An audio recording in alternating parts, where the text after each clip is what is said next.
The Los Angeles police believe that Sherri Rasmussen's murder was the result of a burglary gone wrong, which is why the case remained cold for almost 3 decades. Then, when a detective examined the cold case file one fateful morning in 2009, he discovered his first hint that the murderer had been hiding there in front of them all along. Hello and welcome to Mystery Detective. Please subscribe and hit the bell icon for more crime cases. Sherri Rasmussen was the love of John Ruetten's life. The couple first met in the summer of 1984. Sherri was a tall Scandinavian beauty with light brown hair. She had a broad face with high cheekbones and a wide set of eyes beneath heavy, arching eyebrows. John Ruetten was an outspoken and endearing young guy with a thick mop of dark hair that made him look like a male model. Sherri and John were athletic and were runners on fast track. At age 25, John Ruetten was a recent University of California, Los Angeles graduate, and Sherri, who was 2 years older, was the nursing director at the Glendale Adventist Medical Center. Sherri was quite slick. She had enrolled in Loma Linda University at the age of 16, and at the time of her murder, she gave critical care nursing lectures all over the world. She was thought to be intelligent and gorgeous. She was also focused and self-assured. She was an embodiment of the kind of person John aspired to be, or, to put it another way, the way he viewed himself at his best. Sherri also had a strong attraction to John. Their bond was effortless and quick. When they met, all of their previous relationships and future ambitions seemed to simply dissolve. They connected and soon became a wedded couple. Their wedding took place in November 1985. After a busy post-wedding holiday season that included joyful visits to both sets of parents, they were settling into their married life pretty easily by the following year. On February 24, 1986, John had begun working at an engineering firm. Sherri was still in bed when he left their Van Nuys apartment in California for work that day. The couple had gone to see a movie the previous night. That Monday morning, Sherri was scheduled to give a motivational speech at work, a managerial tactic she did not feel was effective. She then informed John that she was considering just calling in sick, using a back pain she had suffered while doing aerobics the day before as an excuse. John advised her to go to work and get the speech over with. When John left the front door at around 7:20 a.m., Sherri was still contemplating her options under the covers. On other days, Sherri usually left first for work. John dropped off some laundry on his way to work and arrived at his desk just before 8 o'clock. He considered contacting Sherri, but he didn't want to wake her up if she was planning on sleeping in. Midway through the day, he called home and believed she had changed her mind about going to work when there was no response. He soon tried to call her office line. Her secretary informed him that she had not yet seen Sherri. The secretary claimed that on Mondays, when Sherri taught her classes, she occasionally failed to stop by her office at all. John made 3 or 4 more attempts to contact their home, but still there was no response. Although it was strange, but Sherri occasionally forgot to switch on the answering machine. John didn't seem really bothered. After the close of work, he ran a few errands, stopping at a UPS store and at the dry cleaner to pick up the laundry he dropped off that morning. On getting home, he was surprised to see the door of the garage opened. The Balboa townhomes were made out of white, 3-story mock Tudor structures with back alley garage access. A little balcony was located just over the garage, in front of 2 sliding glass doors. His and Sherri's cars would just fit in the garage perfectly. However, the BMW he gifted Sherri on their engagement was not in sight. Glass fragments were scattered across the pavement near the garage entry. John immediately assumed that this was glass from a car window. According to him, Sherri must have accidentally run into something while she pulled out. She had clipped the door and damaged the aerial on her car a few weeks prior. Oh dear, what did she do now? John had wondered. John removed the dry cleaning in a plastic bag from the vehicle and ascended the steps leading from the garage to the living room. He didn't start to get worried until he noticed that the inner door to their living room was slightly ajar. He carefully opened the door to peer inside. The sight he saw was one he wouldn't have ever imagined. His wife, who had been lively and chatty a few hours ago, was lying lifeless on the living room floor. Her face was swollen, bruised, and bloodied as she lay on the dark rug with her back to it. She was wearing her red bathrobe and had no shoes on. John initially believed she could be asleep, but as soon as he saw her face, he knew something was terribly wrong. Those who pass away violently stop moving in mid-stride, frequently with a frozen expression of final shock. Sherri's long, delicate leg was slightly raised and bowed at the knee. Her robe was flung open, and her arms were raised and bent as if she was struggling to stand up. When John touched her leg, it felt rigid. Her body was so cold. In order to check for a pulse, he pressed his fingers to her wrist, but there wasn't any. John was struck. He had heard about murders. In Los Angeles, there would be 831 homicides that year. However, learning about them never gave him hope that something similar may happen to him. Sherri was right in front of him, still shockingly and vividly present to him in every manner, yet completely, irrevocably gone. Her right eyelid was purple, swollen, and closed, and her face was coated in dried blood. Her mouth was open in a final gasp, and her left eye was open and looked up. For hours, she had been dead. A black bullet hole was located in the exact middle of her chest, just below the rim of her exquisite form, fitting pink camisole. A terrified John called 911. In 1986, the crime scene was extensively recorded. There seems to have been a brawl. The top of a tall stereo speaker from the room was laying next to Sherri on the rug, flushed against her head. It no longer had any wires attached to it. A broken vase made of gray ceramic with a substantial base was on the ground. The shelves of the hardwood display cabinets were crooked, and a receiver and amplifier protruded forward from the top of the television. A VCR and a CD player were neatly placed at the bottom of the stairs leading from the living room to the second floor, as if they had been assembled for carrying, but were then left behind. The top of the CD player had a single bloody smudge on it. On the east wall and the entrance door, there were blood streaks. 2 cords that were braided could be seen on the floor right inside the front entrance. One of them appeared to be the speaker's wire. One of the 2 glass sliding doors to the back balcony on the second floor was broken. This was the glass John had noticed on the sidewalk in front of the garage. Other than the items left on the living room floor, there was no indication of forced entry or theft. However, it was later discovered that Sherri and John's marriage certificate had been taken by the murderer. Homicide detective Lyle Mayer found a pink and pale green quilted blanket on the living room chair that had a bullet hole in it and powder burns. A gun had been placed against Sherri's chest after the first shot and fired twice point blank, leaving 2 of what turned out to be 3 holes in her chest. The blanket had been used by the murderer to block out sound. One of the 2 .38 caliber bullets that were found in Sherri's body must have gone straight through her. These 3 shots by themselves would have all been instantly lethal. Someone had intended to erase her from the Earth's surface for good. There was a bite mark on her inner left forearm. A cast was obtained for potential teeth comparison, and the bite mark was swabbed for saliva samples. Police investigators working under Lyle Mayer's direction questioned neighbors, family members, and friends over the ensuing weeks, but they were unable to identify any suspects. A week later, Sherri's silver BMW with the keys in the ignition was discovered parked on a street in Van Nuys. It had many fingerprints, a blood stain, and a strand of brown hair. According to research and community interviews, 2 Latin guys had been breaking into houses in the vicinity, and during one of those break-ins, they had abused a woman. Detectives Mayer's viewpoint from the day of the murder would not change. He claimed the homicide resulted from a robbery gone wrong.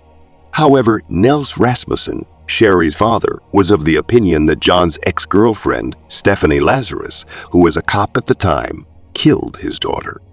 In the months after Sherri and John moved in together, Sherri had confided in her father numerous times. She claimed that Stephanie Lazarus and John attended the same college and got intimate once or twice, but never made their relationship official. On John's 25th birthday, Stephanie threw a surprise birthday party for him. Unknowingly to her, John was seeing someone else. John never considered Stephanie as a girlfriend, and so he had to let her know that he was now in a serious relationship with Sherri. Stephanie, however, was obviously obsessed with John and wouldn't accept that. She subsequently showed up around John and Sherri. Stephanie Lazarus was athletic, bold, and had black hair. According to Sherri, she had unexpectedly visited their home a few weeks prior to their wedding.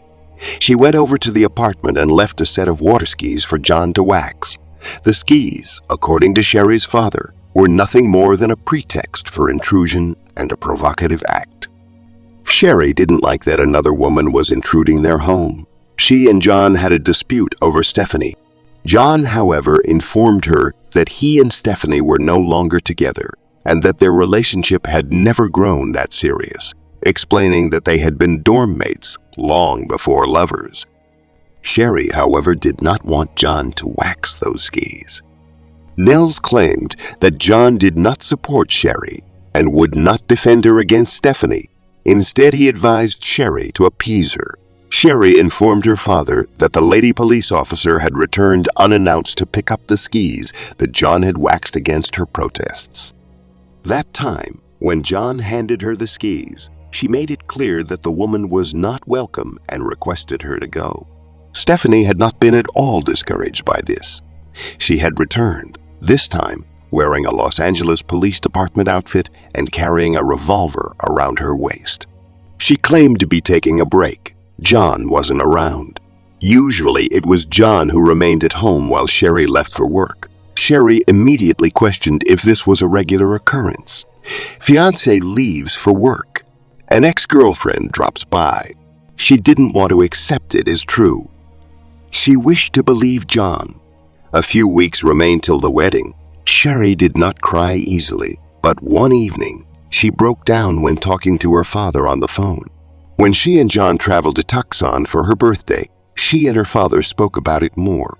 Nels reported that his daughter expressed a want for John to intervene and tell Stephanie to leave them alone, but all John ever did was reassure her that he and Stephanie weren't dating and that the best course of action was to ignore her until she eventually left.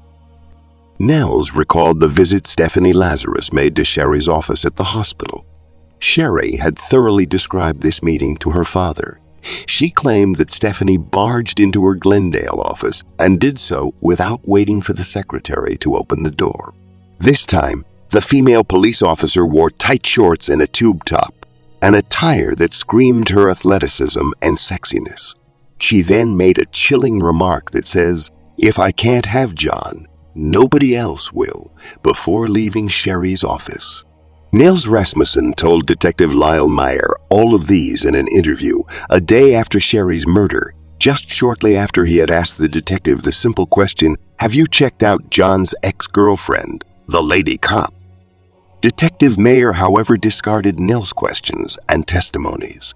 He then told Nels that he had watched too many TV cop shows. Also, John had contested Nels' claims. He assured Detective Meyer that his father-in-law's descriptions of the encounters were not accurate if Sherri hadn't informed him of them. Detective Meyer stuck to the robbery theory. Nels was shown sketches of two Latin male suspects shortly after the murder, and the burglary scenario was explained. He was unable to identify the sketches, and the overall situation was incomprehensible to him. He had to question the professionalism of these detectives. The residents had evidence of a fight. According to Detective Meyer, the fight might have continued for an hour and a half. Nels questioned how his daughter had managed to hold off two men for so long. Based on the bite mark on the Sherri's forearm, there was speculation that the murderer was a female, given that women tend to bite during a fight. But the idea was rejected. Along with the hole and powder burns on the blanket, Sherri also had a bullet wound in the middle of her chest. Nels was informed by Meyer that his daughter had been assassinated not only shot and killed, he wondered why a random thief would just come to assassinate a person without taking anything of value in the house. Nels questioned the detectives if they had checked to see if the female police officer was on duty that day. He asked them if they had inspected or photographed her, but the answers were no. Stephanie Lazarus was never contacted by anyone. Sherri Rasmussen's case went cold, and the evidence of her murder was filed away in the commercial storage. Detective Mayers retired in the coming years, and several years were spent by Nels Rasmussen trying to get his daughter's case reopened. In the long run, many investigators declined to do it, and the investigation didn't pick up again until DNA testing was made accessible. In 2001, Sherri Rasmussen's case was reopened for reinvestigation after a committed Los Angeles Police Department homicide team used new technologies to work on old forensic investigations, but detectives were soon left looking for missing evidence on Sherri's case file. Luckily, in 2004, criminalist Jennifer Francis discovered the missing cotton swab containing DNA from the bite mark on Sherri's forearm. The DNA sample was entered into CODIS, and there was no match. However, the saliva and bite mark were determined to belong to a female, disproving the initial theory that a male burglar was responsible. After this discovery, the case was abandoned once more. In 2009, the Los Angeles Police Department renewed the case. After revisiting the documented crime scene, it was determined that the murderer arranged the crime scene to look like a burglary in order to put police off the case. In the notes from the initial investigation, detectives ultimately discovered a single sentence where Stephanie Lazarus's name came up once in the entire case file. Investigators, however, chose to follow the tip. They contacted John Ruetten, who is now remarried with kids. He told them that Stephanie Lazarus had indeed been his ex-girlfriend, and her being Sherri's killer was all Nels Rasmussen's theory. He again said he didn't believe she did it. Investigators contacted Nels Rasmussen after 2 decades. Nels was angry at first because the police department wouldn't interview the killer of his child. However, after a positive feedback from the new detectives, he recounted what he had told investigators in the initial phase of the investigation. The detectives were shocked that all his revelations were never documented. When the detectives discovered that Stephanie Lazarus was a police officer, they ran her name through the department directory and came up with their esteemed colleague in the art theft division. She was a reputable figure in the department and had over the years been promoted for her diligence.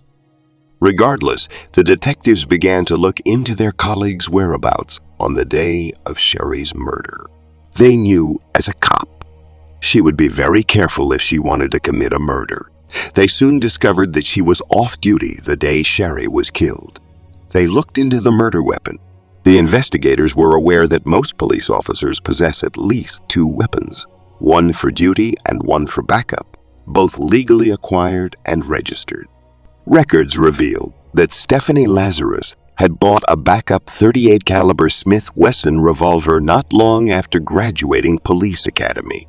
Detectives tracked the Smith & Wesson revolver used as a backup by Lazarus. It was discovered that Lazarus had notified the Santa Monica police in March 1986, just a few weeks after the murder, that the gun had been stolen. If investigators had been looking at Stephanie Lazarus back in 1986, they would have had access to all of this information. But they did not bother at all. The pattern in the evidence missing from the case file was now starting to become apparent to the detectives. It unmistakably appeared that someone inside the police department had been attempting to protect her. This was something Sherri's father knew, and what made him angry at the Los Angeles Police Department for many years. The team of homicide detectives then decided to conceal the investigation until they find answers to apprehend police officer Stephanie Lazarus. They needed a DNA from her, and so a special operations team secretly followed her and her adopted daughter to Costco. When they stopped for a snack at a table outside the building, the team was able to recover the cup and straw she had been using. 2 days later, The lab determined that the mouth on that straw was the mouth that had bitten Sherri Rasmussen's forearm during a violent battle 23 years earlier. During an interview in March 2009, Stephanie denied ever killing Sherri, but was ultimately arrested. 2 years later, in March 2012, Stephanie Lazarus was found guilty of killing Sherri Rasmussen. She was given a 27-year sentence. She and the Los Angeles Police Department have been sued by the Rasmussens. An appeal has been filed against a preliminary judgment declaring the department exempt from similar cases. The police department was reinvestigated, but it turned up no proof of an internal cover-up. The missing evidence from the case file still remains a mystery till today.